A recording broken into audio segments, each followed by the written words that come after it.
آپ سے ایک سوال پوچھنا ہے کہ یہ اسٹیٹ لائف جو کمپنی ہے نا، انشورنس کمپنی، اس نے نکالا ہے ایک تکافل، اور وہ اپنا کلپ دکھاتے ہیں کہ مفتی تقی عثمانی صاحب نے اس کی تائید کری ہے. تکافل میں بتا دیتا ہوں، سوری آپ کا سوال میں ادھورا چھوڑ رہا ہوں کیونکہ مجھے سوال کا پتہ ہے. تو وہ یہ ہے کہ تکافل حضرت مفتی تقی عثمانی صاحب جائز سمجھتے ہیں، دارالعلوم کے تمام علماء جائز سمجھتے ہیں، جامع الرشید میں کچھ جائز کہتے ہیں، لیکن مجھے ذاتی طور پر اس پر اطمینان نہیں ہے.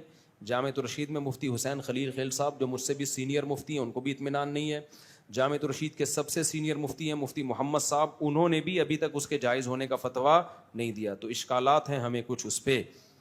تو اس لیے اب ایک عامی آدمی کیا کرے؟ عامی کے پاس ایسے موقع پہ جب علماء کا اختلاف ہوتا ہے، دو راستے ہوتے ہیں. ایک احتیاط والا راستہ کہ بھائی چھوڑ دو جس چیز میں شک ہے، اور ایک گنجائش والا راستہ. گنجائش یہ کہ مفتی تقی صاحب اس فیلڈ کے بہت بڑے ماہر ہیں تو میں ان کے فتوے پر عمل کر رہا ہوں.